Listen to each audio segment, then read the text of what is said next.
Como é possível perceber a autenticidade de uma pessoa que diz ter vivido uma experiência com Jesus?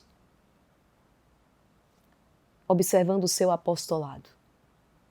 Porque quando o encontro com Jesus, ele é real, quando de fato a pessoa viveu um encontro pessoal, um encontro com Jesus, ela não permanece inerte. Aquela experiência ela é tão grandiosa, que necessariamente esta pessoa ela é levada a anunciar. Ela se torna uma apóstola, um apóstolo, porque ela precisa transbordar aquela experiência. Ela sabe que não é possível guardar e reter para si, é impossível. Ela tem necessidade de anunciar, de proclamar as maravilhas que ela descobriu e que ela está vivendo para todas as pessoas. E eu quero dizer que, concluindo esta semana, onde você aprendeu tanta coisa, eu quero te dizer que Deus te quer um apóstolo, Ele não te quer um espectador. Muitos admiravam Jesus. Muitos olhavam Jesus por onde ele passava. Mas muitos decidiram permanecer assim, admiradores, espectadores, enquanto outros resolveram seguir Jesus. Resolveram responder com a sua vida aquela experiência, aquele chamado. Então, nesse último dia, fechando esta semana, é hora de darmos uma resposta concreta ao Senhor.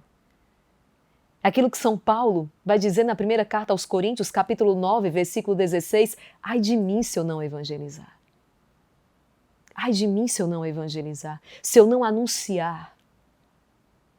E olha, a missão que Deus nos confia, você sabia que antes de ser para os outros, é para você? Como assim, irmã Maria Raquel? Sim. A missão que Deus te confiou, seja como esposo, pai, mãe, esposa, seja como um consagrado, um sacerdote. É verdade que ela é para o outro. Você é chamado a fazer-se dom. Como Jesus, fazer-se hóstia, sacrifício, doação. Mas a vocação que Deus te deu, com a qual Deus te selou, ela tem por objetivo primeiro a tua salvação. É o caminho escolhido por Deus para que você seja santo, santa, para que você se deixe santificar por Ele. Ali estão as condições necessárias. Por isso que é tão perigoso fugir da vontade de Deus. Porque na vontade de Deus está a nossa santificação. Então, ai de mim se eu não evangelizar. A minha missão é para os outros, mas a minha missão também é para a minha salvação. E eu digo isso com toda convicção, olhando até mesmo para o apostolado do Instituto Hesed, a obra Exército de São Miguel.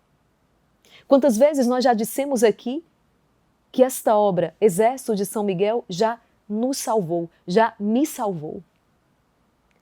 Não são apenas vocês que estão do outro lado, mas eu sou salva todos os dias por esse ministério, por esse apostolado que não me deixa retroceder, que não me permite parar. Quantas vezes, se fosse por você mesmo, você talvez não saísse do lugar. Você mamãe, você papai, por exemplo, mas porque é pelo seu filho, porque é por sua filha, você diz, eu vou fazer, eu vou buscar o melhor, não é verdade? E aqui se opera também a sua salvação.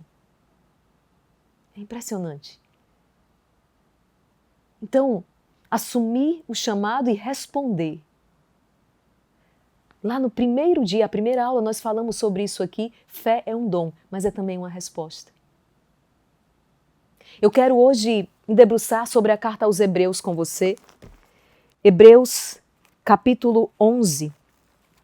Nós vamos ver aqui uma galeria, né, de heróis da fé. A fé operante na vida dessas pessoas. e o quanto elas tocaram os milagres de Deus, porque sem fé nós não podemos alcançar milagres. Lembra que Jesus falou na sua terra, em Nazaré?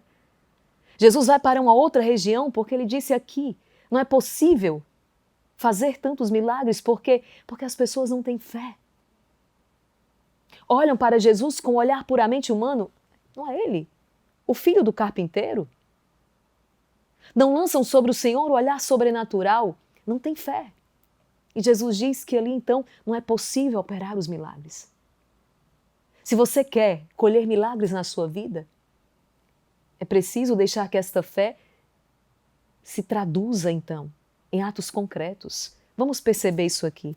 Vamos começar com Noé, Hebreus 11, versículo 7. Foi pela fé que Noé, advertido sobre coisas que ainda não se viam, construiu uma arca para salvar a sua família. Foi pela fé. Noé, advertido sobre coisas que ele não via, que ele ainda não via, ele constrói uma arca para salvar a sua família. Noé acreditou mesmo diante daquela escuridão. Sua fé, ela foi operosa, ele construiu, ele trabalhou, ele perseverou. A fé que não se torna obediência não é fé verdadeira. Certamente hoje o Senhor não te pede para fazer uma arca, como pediu a Noé. Mas qual, talvez aqui, a renúncia, a mudança, os maus hábitos que você precisa deixar para salvar a sua família? Você, que casado, continua querendo ter uma vida de solteiro, programas de solteiro, não incluindo a sua família? Você, por exemplo, jovem, que não é capaz de renunciar sequer às más companhias, porque a palavra diz que más companhias corrompem bons corações, em nome desta fé. Entende? A fé, ela é operosa. A fé, ela traz uma mudança, ela exige uma resposta. Nós não podemos correr o risco de viver uma fé intimista, uma fé só para mim. Uma fé que, na verdade, é um nome que você encontrou para egoísmo. Outro dia eu fui a um hospital visitar uma família e lá encontrei a mãe com o filho que estava internado já há alguns dias.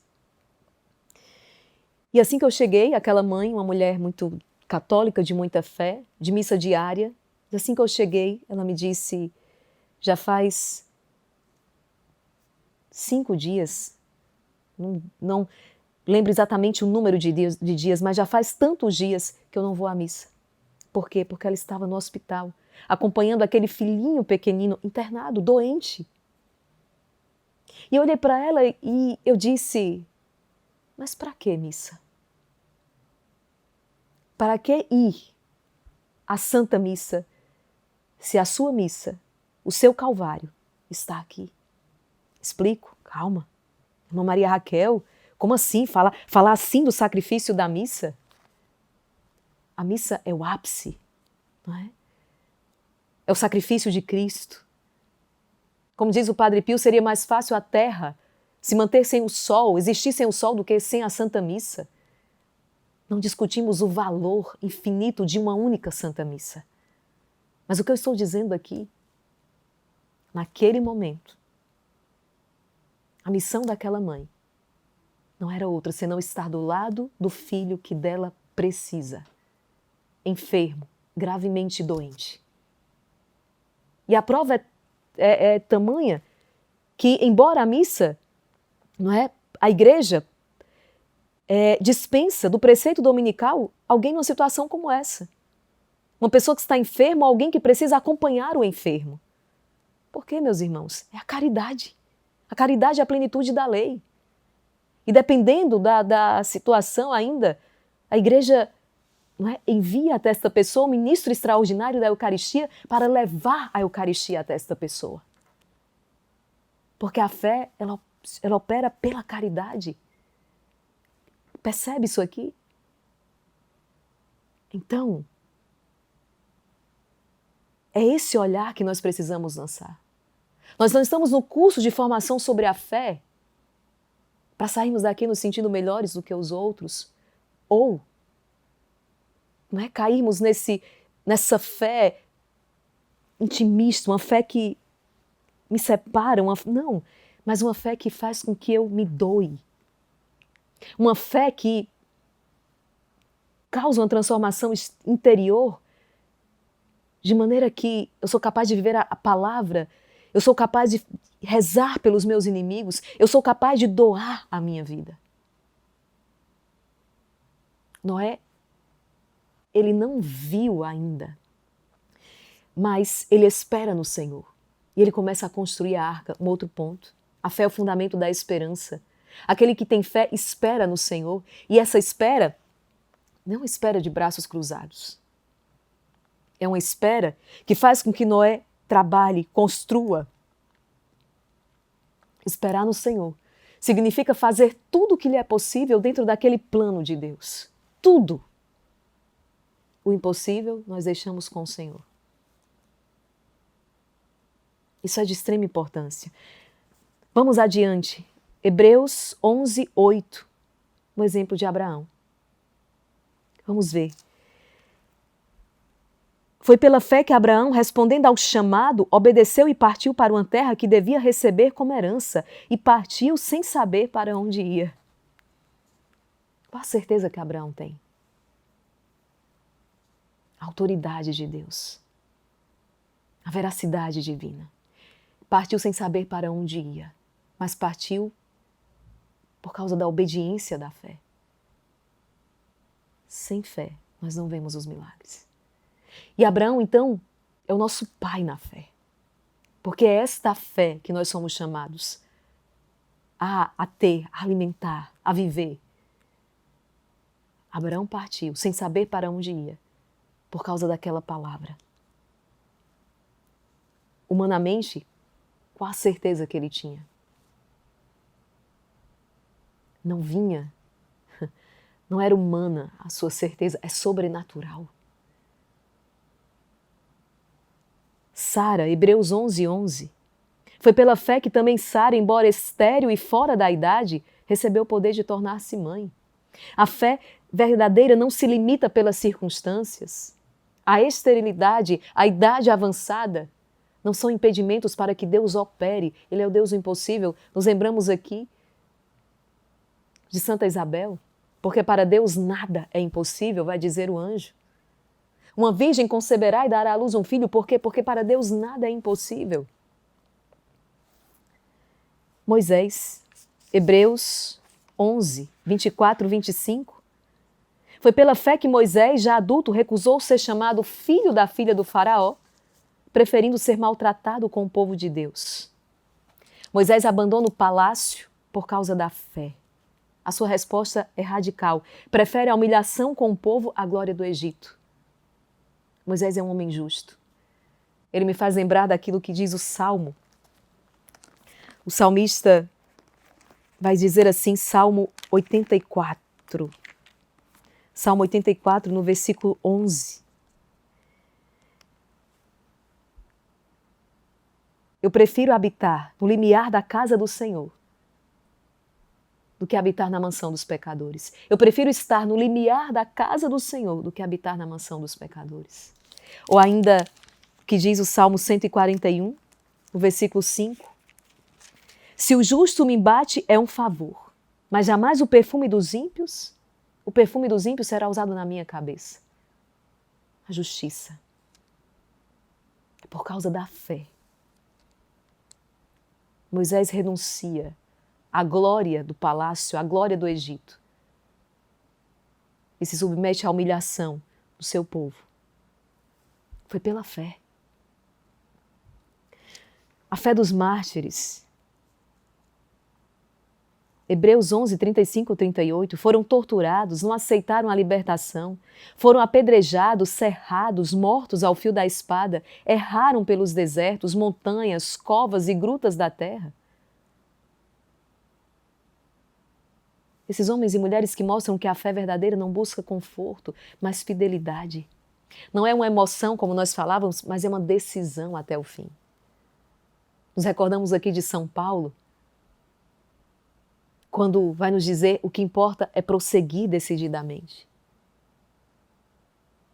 Ainda não resististes até o sangue na luta contra o pecado? A fé é uma decisão. Uma decisão. Diante de todos esses exemplos, você é levado agora a fazer um questionamento. Como está a minha fé? Será que eu tenho fé? Me colocar no lugar destes homens, dessas mulheres, será que eu responderia? Mas mais do que isso, olhando para o hoje, será que eu tenho respondido dessa forma? Nos diversos desafios, lembra? Primeiro encontro. Uma fé que resista às crises. Homens e mulheres que enfrentaram as suas crises com fé. Pedro e os apóstolos, que deixaram tudo para seguir Jesus. Quando Jesus chama Pedro, Tiago, João e os demais, eles estavam trabalhando, eles tinham família, rotina, perspectivas, mas deixam tudo. Mateus 4:20, imediatamente deixaram as redes e seguiram o Senhor. A fé nos desinstala. A fé nos desinstala e, poderíamos dizer, nos traz alguns problemas. O quanto esses homens sofreram por causa desta fé. Mas sofreram com alegria. Nós vamos ler em Atos. E eles saíram alegres por terem padecido por causa do nome de Cristo. No mundo tereis aflições, mas coragem, eu venci o mundo. Se o mundo odiou a mim, também odiarão vocês. Se perseguiram a mim, também perseguirão vocês. Mas aquele que persevera até o fim será salvo. E a vossa recompensa será grande. Há uma coroa reservada para aqueles que permanecem, para aqueles que perseveram, para aqueles que são fiéis. E é só pela fé, meus irmãos. Pela fé. Aquela fé que é tão luminosa, tão mais luminosa quanto maior a escuridão pela qual você está passando. Quando você olha, por exemplo, alguém que dobra os joelhos, passando por uma crise financeira terrível, perdeu tudo, mas está ali. Porque aquela é uma fé luminosa, que faz com que eu ande na noite, sem tropeçar, sem cair. A experiência daquela mãe que vive um luto, enfim, mas que guarda a fé e faz com que esta mãe, esta pessoa, caminhe no meio da escuridão mais densa. Porque a fé lhe dá a garantia da vitória. A certeza de possuir aquilo que os meus olhos ainda não veem. Como diz Bento XVI, a fé nos dá algo e nos dá já agora. A fé nos dá Cristo. Deus, e isso basta. É a garantia, o garante. Isso é extraordinário. Paulo, de perseguidor da fé, até o dia em que encontra Cristo, e a resposta dele é radical. Se tornou o maior missionário da história. Em Atos 9:6, ele vai perguntar, Senhor, o que queres que eu faça? Essa pergunta ela é sempre respondida por Deus quando ela é feita com o coração sincero, com a humildade de coração. Como São Francisco que perguntou, Senhor, o que queres de mim? O que queres que eu faça? E o Senhor responde, vai, Francisco, e reconstrói a minha igreja. Se você tem dúvidas sobre a vontade de Deus para a sua vida, pode fazer essa pergunta ao Senhor e Ele vai te responder. Se você faz essa pergunta com um coração sincero, com sinceridade de coração e com humildade, Deus te responderá. Porque mais interessado que você de saber o que Ele quer de você, é Ele. Deus não esconde a vontade dEle de nós. Não. Ele é o mais interessado em que nós conheçamos essa vontade e possamos então responder e dizer, sim, Senhor, eis-me aqui. E Deus continua a chamar hoje. Deus não te quer espectador, Deus te quer um apóstolo. Por que você está aqui na escola de formação? Por que você está aqui nas lives oracionais? Exatamente para se deixar plasmar por Cristo, formar por Cristo e anunciar este evangelho. São Paulo, 1 Coríntios 9:16, ai de mim se eu não evangelizar. Ai de mim se eu não anunciar. A igreja vive a sua crise? Sim. Uma crise de santos. Uma crise de santidade. Uma fé que se traduz na vida. E olha,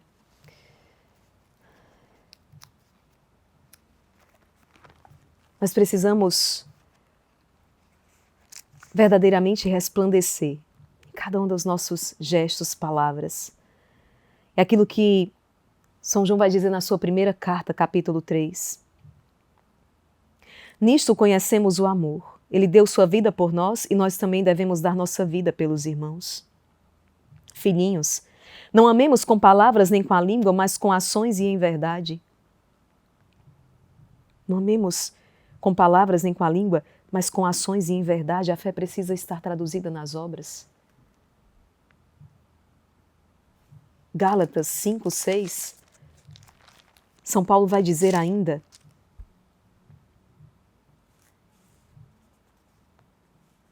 a fé agindo pela caridade. Em Cristo Jesus, nem a circuncisão tem valor, nem a incircuncisão, mas apenas a fé agindo pela caridade. A fé, ela precede o amor, este amor sobrenatural, a caridade. A fé, ela gera o amor. E São Paulo vai dizer, no hino à caridade, no final, apenas a caridade subsistirá. Até a fé passará, a esperança passará, mas a caridade subsiste. A caridade, o amor jamais passará. No fim desta vida seremos julgados pelo amor. E esse deixar-se então plasmar por Cristo, ser um outro Cristo, a tal ponto que eu sou então capaz de dar a minha vida pelos irmãos. Quando nós estivemos no estado do Rio Grande do Sul, um fato me chamou bastante a atenção. Haviam várias igrejas de denominações diferentes fazendo trabalho caritativo. Uma igreja de uma outra denominação, ela estabeleceu um critério. Ela só ajudava as pessoas daquela mesma denominação. Enquanto a Igreja de Cristo, a Santa Igreja de Cristo ali presente, estava distribuindo, ajudando todas as pessoas, independente do credo que elas professavam.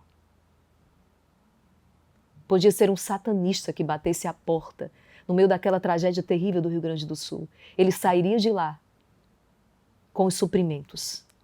Ele receberia ajuda. Porque é isso que a fé faz. Entende? Dar a vida. Dar a vida. Doar-se. Incondicionalmente. E é isso que o mundo hoje mais carece, desse testemunho. Então, que não seja estéril esta semana que nós vivemos aqui. Nós aprendemos tanto, não é verdade? Vocês aprenderam tanto. Como nasce o ato de fé, como se exerce a fé. E agora, isso precisa traduzir na vida. Não é algo do dia para a noite, mas é preciso começar agora. Essa fé que dilata o coração e que te faz testemunhar Cristo. É uma decisão, meus queridos, é uma decisão do coração. Ninguém chega a esse ponto, nem São Paulo, nem os apóstolos, nem nenhum dos nomes que nós colocamos aqui, os heróis da fé, sem o esforço, sem o rasgar-se, sem a decisão do coração. Cada um de nós é chamado a dar uma resposta viva à fé. Não basta assistir e consumir conteúdos. Tem gente que está inchado, né? De tanto conteúdo. Não basta. Deus não quer multidões de ouvintes, Ele quer corações disponíveis, vozes que anunciem, mãos que sirvam. Lembra quando o próprio Senhor fala? No Evangelho? Quando vestistes o nu? Quando alimentastes o faminto? Quando visitaste o enfermo? Quando acolheste a viúva? Foi a mim. Cada vez que fizeste isso a um desses pequeninos, foi a mim que vós o fizestes. Foi a mim. Então, a fé que age pela caridade, a fé que se traduz nas obras. E não precisamos sair daqui para ir lá no outro continente. Se Deus te chama, vai. Mas é preciso começar agora, nessa realidade na qual você está inserido, começando dentro da sua casa, transbordando no seu ambiente de trabalho? Começar agora. Estou esperando uma grande oportunidade? Não, é no ordinário, é nas pequenas oportunidades de cada dia. E aquele que for fiel no pouco, Deus confiará muito mais. Quais as minhas atitudes? Quais os meus pensamentos? Quais os meus sentimentos que não estão em harmonia com as atitudes, os pensamentos, as palavras de Cristo? Renunciar a isso. E suplicar esta graça, suplicar o Espírito Santo, para crescendo de fé em fé, poder resplandecer verdadeiramente o rosto de Cristo. Nesse mundo caótico, nesse mundo tão escuro. Essa missão não é do outro. É sua. Essa missão não é de outra pessoa. Essa missão é sua. É impressionante quando nós olhamos o que Deus fez e faz através de uma pessoa que decide responder com fé. O que Deus fez na vida de tantos, a partir do sim de um Padre Pio, a partir do sim de um jovem que está para ser canonizado, Carlo Acutis, a partir do sim de uma Clara de Assis, de uma Santa Diana Beretta Molla, de uma Santa Zélia, de uma Santa Teresinha do Menino Jesus. Não é por causa das nossas capacidades, dos nossos méritos, não, mas é por causa dele. E então realizamos grandes coisas no nome do Senhor. No nome do Senhor. O que conta, já dizia Santa Teresinha, é o amor com que nós fazemos cada coisa. E a palavra vai dizer isso de igual modo. No fim seremos julgados pelo amor. No ocaso desta vida seremos julgados pelo amor. No amor com que fizemos cada coisa, no amor com que preparamos aquela comida, no amor com que acolhemos os irmãos, no amor que suportamos pacientemente as afrontas, as dificuldades de cada dia. Aqui está a grandiosidade das obras. A grandiosidade das obras não se mede pelo critério do mundo, o número de compartilhamento, o número de visualizações. Não. Quantos santos conhecidos unicamente por Deus? Quantos missionários hoje atuando no mais completo anonimato? Não se trata de visibilidade ou escondimento, se trata de fazer a vontade de Deus. Se Deus manda ser rei, reine. Se manda que seja um verme, rasteje com a mesma alegria. Porque cada um recebeu de Deus uma missão e responderá por isso. Não se trata de quem é chamado ao escondimento tornar-se visível aos olhos do mundo, ou o contrário, de quem é chamado a estar, por exemplo, no trabalho das redes sociais, decidir esconder-se por vontade própria. Não se trata de fazer a vontade de Deus, seja no escondimento, seja estando tão exposto. Se trata de fazer a vontade de Deus. A fé que não evangeliza, a fé que não anuncia com a vida, é uma fé atrofiada. A fé que não se traduz em caridade, testemunho e entrega, é uma fé sem frutos. A fé é esse sair de si, é esse movimento. Que você possa, ao término desta semana, fazer o seu exame de consciência e, fazendo firme propósito, não é? Que você possa ver frutos na sua vida destes nossos encontros diários. Eu preciso responder com fé ao chamado de Deus e a cada desafio que hoje a vida me traz. É assim. Olha, nós não vamos parar aqui. Essa experiência grandiosa que você começou a viver, não interrompa, tá? Segunda-feira, nós vamos dar início a uma nova semana na Escola de Formação e Oração. Então, vamos vencer as principais objeções à fé. Será muito especial. Perguntas como: É possível provar que Deus existe? Por que Jesus precisou morrer na cruz? Será que essa devoção à Nossa Senhora, a veneração, não é uma idolatria? Nossa Senhora faz milagres? Nós vamos estar respondendo a perguntas como essa, questionamentos que talvez você já tenha se feito ou que quando lhe fazem você não sabe como responder. Então, não pare. Vamos cada vez mais crescendo nessa experiência, crescendo na fé, na intimidade com o Senhor.